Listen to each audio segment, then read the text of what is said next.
So what's good, TMG fam? It's your boy L and I'm back with another reaction. How y'all feel? Welcome back to the channel. Salute. So these theories will make you question everything. And remember, this is for entertainment purposes only. Let's check them out.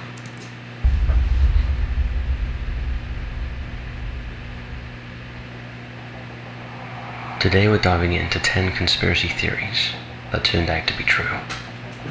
Load up your VPN, grab your tinfoil hat, and let's begin.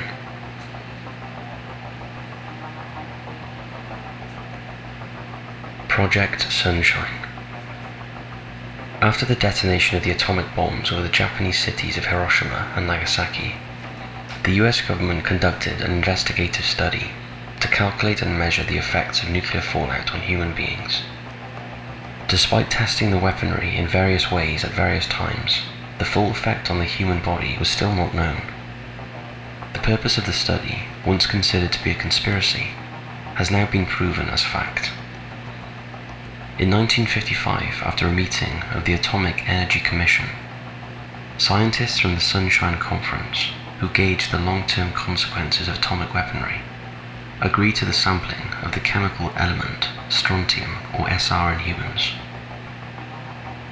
Researchers were asked to obtain the findings carefully by identifying and collecting tissue and bone samples from their targets, whilst keeping their intentions vague and top secret from victims' families.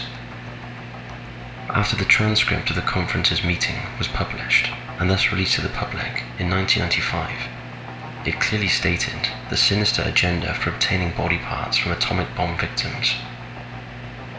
Dr. Willard Libby, who was a member of the commission, stated, "I do say that it is a matter of prime importance to get them, and particularly in the young age group, so human samples are of prime importance. In the end, it is recorded that more than 1,500 samples were secretly obtained from aptly named body snatcher groups, many of which were taken from the bodies of dead babies. One particular case related to..." I get why they trying to do it, but it just feels wrong, right? You ever just feel wrong about something? All of this is just wrong. And that's what's wrong with our society, everything as a whole today. We don't feel nothing. We just do. We don't feel anything. That's just wrong. Which were taken from the bodies of dead babies. One particular case related to a stillborn baby whose legs were severed and deposited to labs by researchers in the UK. The grieving mother was told that she could not dress her own baby for its funeral in order to keep the operation top secret and reduce the risk of being exposed. See what I'm saying? See what I'm saying? Like, they don't put no one above themselves or their agenda. A grieving mother having to deal with her man, please. Are you kidding? Whew. Whew. The cover story from researchers, scientists, and officials from the committee was that the body parts were required for measuring natural levels of radium within the population in the wake of Hiroshima. Dr. Libby would go on to win the Nobel Prize in Chemistry before eventually being named in the abhorrent project.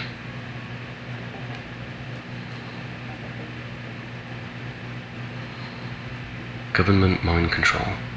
Here we go. Between the years 1953 and 1964, the US government, particularly a group within the CIA, conducted top-secret experiments on human beings in an attempt to control the minds of their subjects through the use of hallucinogenic drugs. Popular television shows such as Stranger Things have highlighted the program known as MKUltra, where it is said that over 150 experiments were carried out on humans via psychedelic drugs, paralytics, and electroshock therapy in order to manipulate and control the mind, body, and actions of their examinees.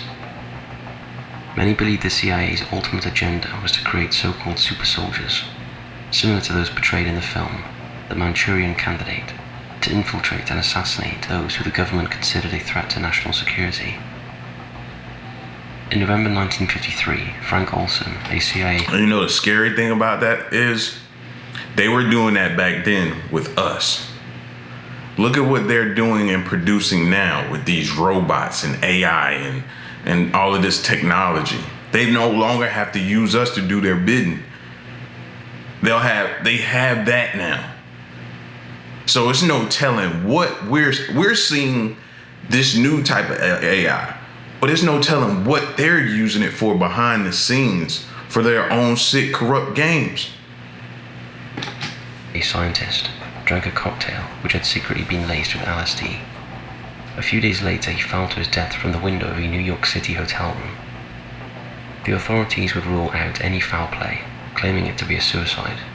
However, in 1994, Olson's family demanded a second autopsy, where it was found that certain injuries occurred on his body before the fall. This sparked outrage and a subsequent conspiracy theory that Olson was aware of the MKUltra project and was ultimately killed by his associates. His family was awarded a settlement of $750,000, as well as a personal apology from then-President Gerald Ford and CIA Director William Colby. This hasn't stopped the conspiracies from mounting up, and is regularly discussed on group chats, as well as being portrayed on screen. Despite eventual admission and acknowledgement from the government, the CIA conveniently destroyed the majority of MKUltra records after the project was shut down in 1973. It is noted, however, that many victims of those terrifying experiments were left with permanent mental and physical disabilities. Again, no feeling for us. No feeling for the people. Just use us, experiment on us, and do what they will with us. You think we really sit here and believe that that's shut down? Or it's not still going on? Or some version of it? Come on, man. I ain't that dumb.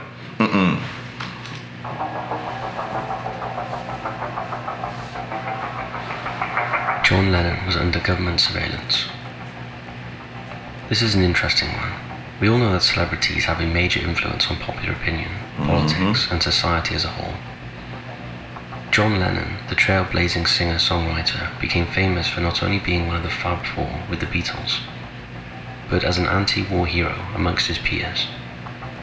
Songs such as Imagine and Happy Xmas War Is Over climbed the charts and became a rallying cry for millions of protesters across America. It also stamped a large target on Lennon's back.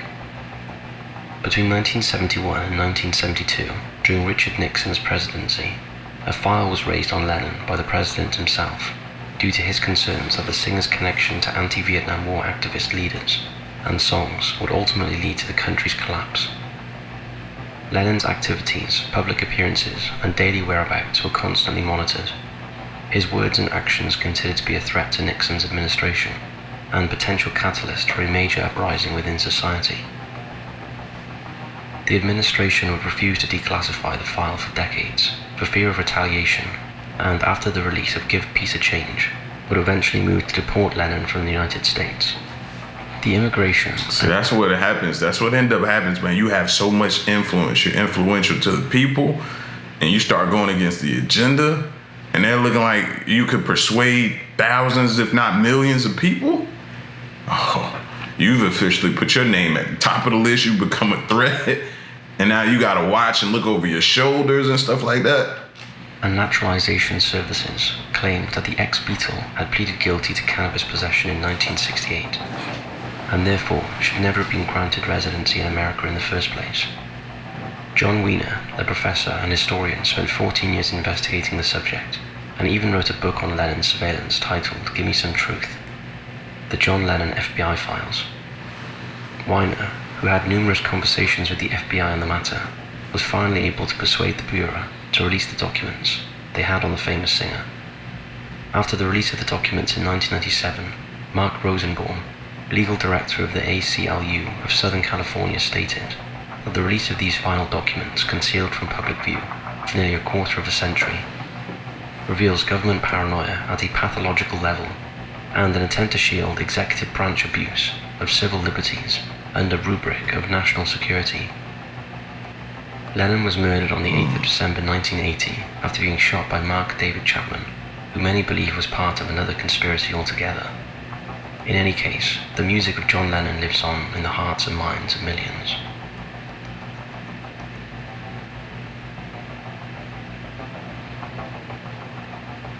The Dalai Lama and the CIA. Keeping with the theme of famous faces and their connection to US intelligence agencies, our next entry poses the bizarre question: was the Dalai Lama a CIA agent? On the face of it, the proposal sounds crazy and comical to an extent. The Dalai Lama is a man of inner peace, who preaches goodwill and promotes well-being in all aspects of life. The spiritual leader is the last person one would imagine to be in cahoots with a central intelligence agency. Well, the answer to this question is yes, kind of. The Dalai Lama fled Tibet in 1959 after a failed uprising against a Chinese military occupation, which began 9 years earlier. At the time, the CIA conducted its own operation in support of the mountainous region's independence movement, in order to sabotage the infrastructure and overall agenda of the communist government in China. It has since been confirmed through declassified documents that the Dalai Lama's internal network received $1.7 million each year throughout the 1960s from the United States in order to fund the Tibetan resistance.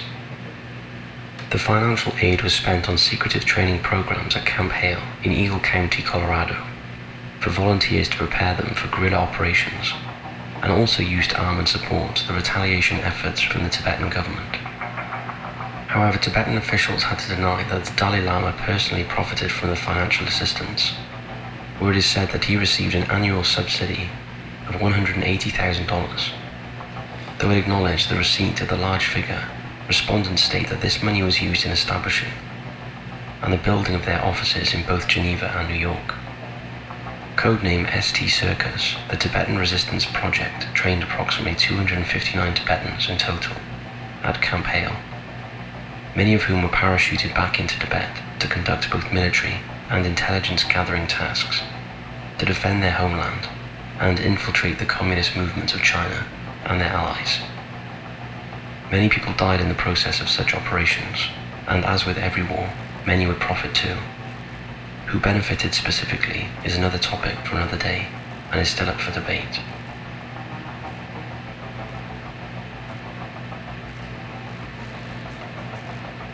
The sugar industry agenda.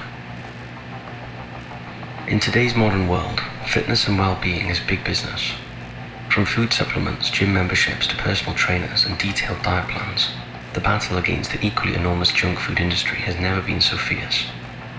However, back in the 1960s, the competition focused mainly on what was worse for the human body, as opposed to what would contribute to our health. Cigarettes, alcohol, and dietary products were commonplace and received the biggest advertising push from corporate industries. In 2016, researchers at the University of California, San Francisco, made the shocking discovery, which was already being discussed amongst conspiracy theorists, that the Sugar Research Foundation paid scientists to promote their product, knowing the health risks that it posed to humans. In 1967, Harvard study by the association clearly identifies the whitewashing of sugar's impact on the heart and the subsequent blame that pointed towards saturated fats as being the main culprit for the increase in heart disease across the population. In 1954, the president of the SRF gave a speech proposing the idea that if Americans could be persuaded to eat a lower fat diet, they would need to replace the fat with an alternative, in this case sugar. The plan seemed to work as sugar consumption skyrocketed amongst the population, and a year later, after an article suggested a link between sucrose and coronary heart disease, members of the SRF paid approximately $50,000 in today's money for research and peer-reviewed publishing to support. And see, this is what this is what makes me nervous today. Like, I went through a phase where I was like really, really in the gym, right? And I'm thinking to myself, you know, you're hearing all these things about what you eat and what's that, and they know as the health and the workout industry and all that type of stuff like that started going up, they knew they needed to get on that side of it. So, you know, a lot of those supplements and different things that you thought you were taking that was good for your body was bad. I fell victim to it too. All of these pre-workouts and different things that we was taking. Oh, what was the website? I used to order a ton of stuff from supplementwarehouse.com.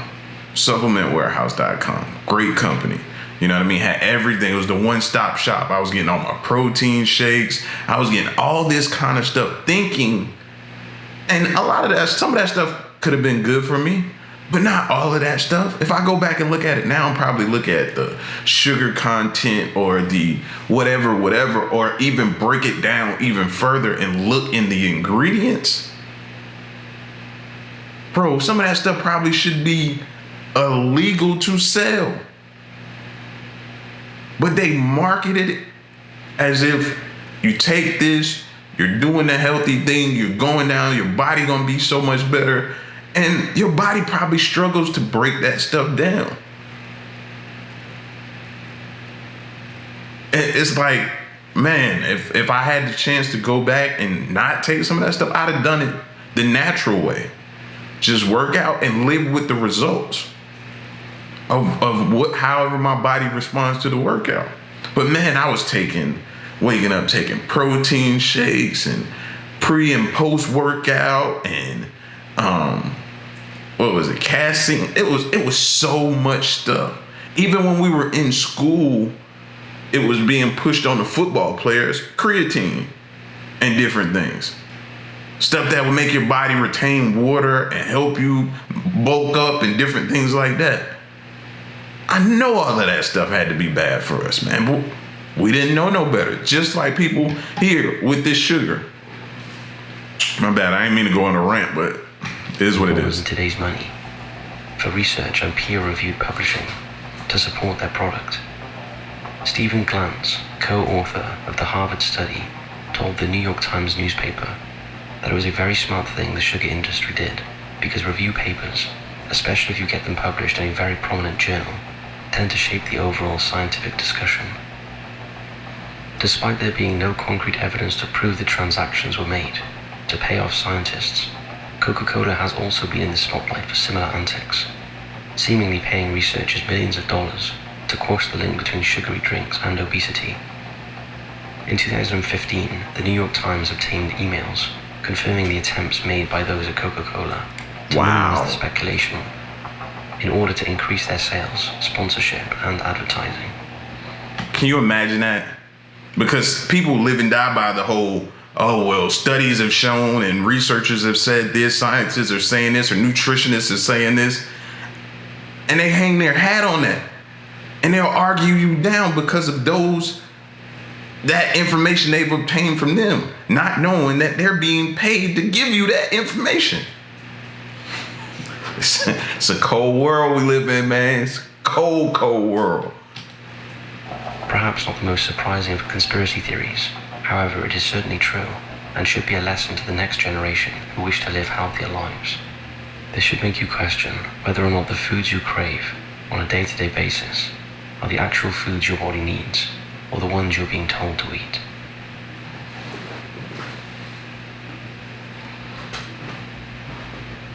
The CIA's heart attack gun. This next entry sounds like something out of a sci-fi movie, but it's not quite what you may think. We're back to conspiracy theorists' favourite go-to culprit, the CIA. In 1975, a testimony by the CIA revealed the existence of a handgun which had the ability to disguise an agent's kill shot and give the impression that the enemy suffered a heart attack. Agency Director William Colby and Idaho Senator Frank Church produced the firearm and described its capability to shoot frozen darts, which contained shellfish toxins within its bullet casings. These toxins were capable of leaving behind a residue that pointed towards cardiac arrest. Constructed from a modified M1911 handgun with scope, the so-called heart attack gun included a battery in the handle, used electricity to fire, and had an effective range of up to 100 meters. The weapon was part of a secret project nicknamed Project MK Naomi, whose purpose was to investigate the possibilities and methods of using biological, chemical, and undetectable weaponry against its enemy. A leading researcher on the project, Mary Embry, discussed these findings in an interview after witnessing its creation. Embry worked for the CIA after graduating from high school, working her way up from secretary to creating surveillance equipment, and eventually being promoted to the Office of Technical Services, where she was asked to find an undetectable poison for a top-secret project. From there, tests were conducted on animals and prisoners at Fort Detrick, Maryland, and led by Dr. Nathan Gordon, a CIA chemist. Mixed with water, the toxins, once fired from the gun, would penetrate the body without perception, similar to a mosquito bite, where they would melt into the person's body and induce cardiac arrest. A very scary thought, I'm sure you will all agree. Though it was considered a test project and weaponry systems have come a long way since the 1970s, it makes you wonder what they will come up with next, or have done since this time, in the interest of national security, of course. That's scary. Planned obsolescence. This next one will infuriate many, especially at a time of high inflation and cost of living crisis across the world. Have you ever noticed telephones' batteries draining much quicker than it used to? Oh yeah. How about your smart TV taking longer to load and update? What you're experiencing is something called planned obsolescence. In recent years, tech giant Apple had to disclose that its iPhone 6 and 6S models would not cope with the update procedures, thus resulting in draining batteries and sluggish performance. This has resulted in class action lawsuits against the popular brand. However, the issue itself is a global problem relating to thousands of products and companies and dates back to the 1920s. So what is planned obsolescence? Simply put, the term relates to a strategy which companies use in their manufacturing departments to deliberately build low durability products which will inevitably deplete over a relatively short period of time to force consumers to invest in newer updated versions or models. It first began when the president of General Motors, Alfred P. Sloan, came up with an idea to compete with fellow automobile titan Ford, whereby a similar strategy called dynamic obsolescence was formed. Sloan believed that an annual model of their motor car would entice customers to invest in the latest model, even though the durability and performance of the current model was still considered to be satisfactory.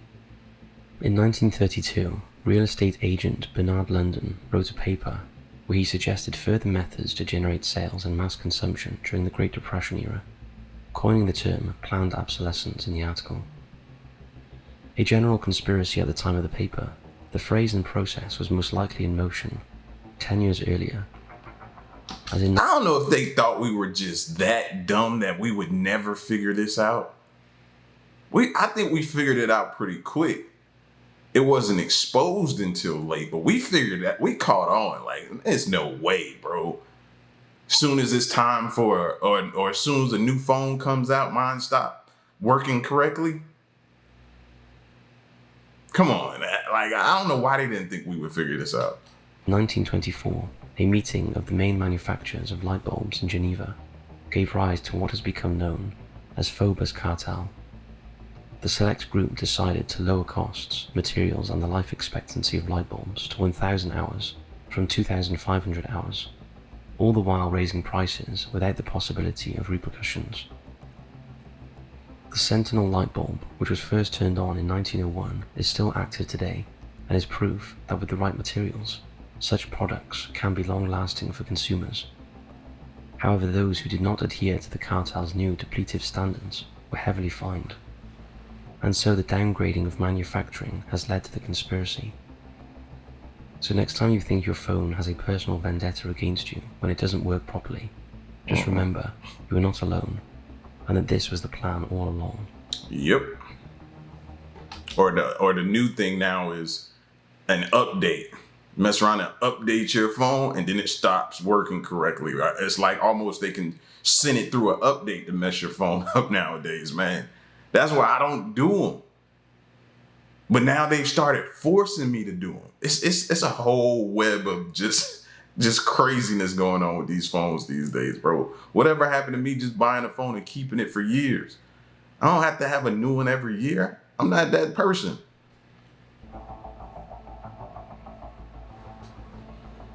Alcohol poisoning during Prohibition. It's no conspiracy that too much alcohol is bad for you. Alcohol poisoning is nothing new when it comes to binge drinking, but what about the poisoning of alcohol itself? On 17th of January 1920, the 18th Amendment to the US Constitution was ratified to prohibit the sale of alcohol. This era of forbiddance became known as the Prohibition years, that enforced the banning of any and all manufacture, storage, transportation, sale, possession, and consumption of alcoholic beverages. The period would last until 5th of December 1933 and the ratification of the amendment, but left behind a long-lasting fallout of criminal activity, death and chaos, many of which were orchestrated by the likes of Al Capone and Bugsy Siegel. Seemingly more concerned with the diminishing of alcohol consumption amongst the population, the government would go to extreme lengths to eradicate such a simple leisure, which we all take for granted nowadays. In 1926, newly added regulative measures required the manufacturers to include poisonous toxins to their products, such as benzene and mercury. A report from History.com website states that the federal government had required companies to denature industrial alcohol to make it undrinkable as early as 1906. But during Prohibition, it ordered them to add quinine, methyl alcohol, and other toxic chemicals as a further deterrent. Now considered an illicit underground business, sections of the mafia took this as their opportunity to capitalize and make an absolute fortune on the development, transport, and sale of such a sought-after product. Despite the inclusion of the toxins, it is estimated that approximately 10,000 people died from ingesting alcohol beverages during the Prohibition era, with countless others suffering major side effects, such as blindness from the illegal liquids. One such tragedy was reported in Time magazine, which states that on New Year's Day 1927, 41 people died at New York's Bellevue Hospital from alcohol-related poisonings. Many people thought the government would never put poisonous toxins into their alcohol, but they were wrong. That's what I was sitting here thinking the whole time they said that. I was like, imagine the people that's not really going to believe them and still go through with it and drink it. Imagine that. Y'all don't take that into consideration, or y'all do, and y'all just say that's just the casualties y'all will live with. Again, no feeling. Climate change and ExxonMobil. As the war in Ukraine continues, gas prices, along with the cost of living crisis, seems to show no signs of going away or erasing anytime soon. No matter what time you tune into the news nowadays, it's always the same: climate change, poverty, war, AI, Armageddon. There is very rarely any good news. This attempt at keeping the population in a perpetual state of fear is another topic, as is the discussion of climate change, which divides the country. What we'll be discussing here is the theory that gas giant ExxonMobil invested heavily into the study of climate change, then spent 27 years denying its existence. Researchers state that ExxonMobil predicted global warming correctly and skillfully after more than 100 documents came to light, which state the gas company knew of its existence and implications from as early as the 1970s. Wow. A corporation whose headquarters are based in Texas invested heavily into groups that dismissed global warming, as well as the Global Climate Coalition, which pushed back against the Kyoto Protocol, a treaty. Again, manipulation. This is what okay, we'll invest in them to say it isn't happening. It's not true.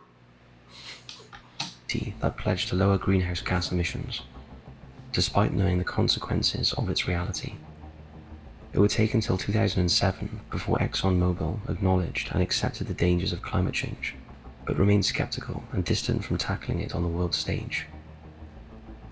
During the time of the initial denial, scientists from Exxon predicted an increase of 0.2C each decade as a result of the emissions caused by gases from the burning of oil, coal, and other fossil fuels. The funding and investigative analysis published in Science confirmed that the organization's projections were extremely probable and were also consistent with, and at least as skillful as those of independent academic and government models. Geoffrey Supran, a historian and expert on archival documentation, said it was breathtaking to read Exxon's predictions and graphs from so long ago, considering they are so accurate. He states, "We now have the smoking gun showing that they accurately predicted warming years before they started attacking the science. These graphs confirm the complicity of what Exxon knew and how they misled. Climate scientist Natalie Mulholland of Cornell University in New York noted how the industry chose to deflect and ignore the importance of the information, some of which would have been significant in the fight against global warming. She is disheartened that they chose to endorse non-scientific ideas instead to delay action, likely in an effort to make more money. In response, a spokesperson for Exxon rejected the claims that its scientists were fully aware of the impact that greenhouse gases would have on the world, and referenced the conclusions from Judge Barry Ostrager of the New York State Supreme Court, who in 2019 stated, "What the evidence at trial revealed is that ExxonMobil executives and employees were uniformly committed to rigorously discharging their duties in the most comprehensive and meticulous manner possible, and that they demonstrated that ExxonMobil has a culture of disciplined analysis, planning, accounting, and reporting." This one still sounds like a conspiracy and continues to raise debate, especially in today's ever-changing world.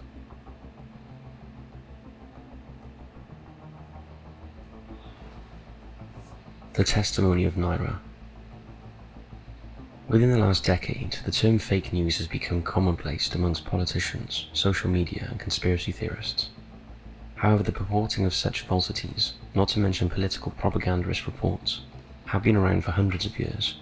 Because they feel like, why tell the truth when the lie is more entertaining? That's all they care about.